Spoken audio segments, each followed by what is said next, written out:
আমাদের সকলকে ঐক্যবদ্ধ থাকা প্রয়োজন এবং প্রয়োজন।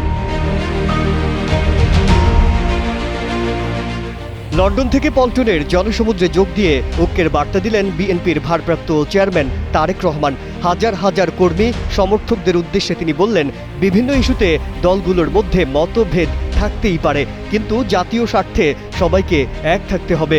রাজনৈতিক দলের সদস্যবৃন্দ, বিভিন্ন ইস্যুতে আমাদের মধ্যে ভিন্ন ভিন্ন মতভেদ থাকবে, কিন্তু সেই ভিন্ন মত নিরসনে আলোচনা হবে।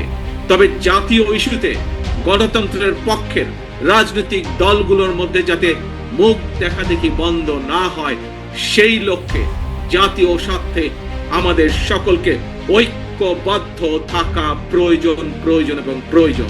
রাজধানীর বিভিন্ন পয়েন্ট থেকে নেতাকর্মীরা জুলাই গণঅভ্যুত্থানের বর্ষপূর্তি র্যালিতে যোগ দেন। এ সময় দলটির মহাসচিব মির্জা ফখরুল ইসলাম আলমগীর বাংলাদেশ সেনাবাহিনীকে ধন্যবাদ জানিয়ে বলেন, তাদের সহযোগিতায় আমরা বিজয় অর্জন করতে পেরেছি।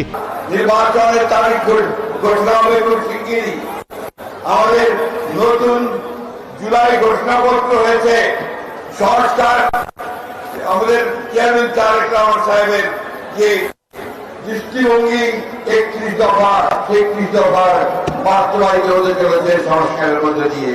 পদ্মা সেতু, মেট্রো রেল এবং এলিভেটেড এক্সপ্রেসওয়ে নির্মাণের গর্বিত অংশীদার বসুন্ধরা সিমেন্ট। গণতান্ত্রিক ঐক্যে কোনো বিভেদ চাই না বলে উল্লেখ করেন বিএনপির স্থায়ী কমিটির সদস্য সালাহ উদ্দিন আহমেদ। তিনি বলেন, যারা নির্বাচনের বিপক্ষে কথা বলছে তারা বাংলাদেশের পক্ষের শক্তি নয়। সংস্কারের সাথে আমরা এগিয়ে যাব। এই রাষ্ট্রকে ইনশাআল্লাহ পৃথিবীর বুকে শক্তিশালী সমৃদ্ধ রাষ্ট্র পরিণত করব। যে স্বপ্ন ছিল স্বাধীনতার স্বপ্ন, যে স্বপ্ন ছিল মুক্তিযোদ্ধাদের স্বপ্ন, যে অঙ্গীকার ছিল শহীদ রাষ্ট্রপতি জিয়াউর রহমানের অঙ্গীকার। নির্বাচনের আগে দেশের জনগণকে সঙ্গে দিয়ে নতুন সরকার গঠনের দিকে এগোচ্ছে বিএনপি। ক্ষমতায় গেলে 31 দফা বাস্তবায়ন করা হবে বলে ঘোষণা দেন দলটির ভারপ্রাপ্ত চেয়ারম্যান তারেক রহমান। যুবদল, ছাত্রদল সহ অন্যান্য সহযোগী ও অঙ্গ সংগঠনের নেতাকর্মীরাও শোভাযাত্রাতে যোগ দিয়েছিলেন।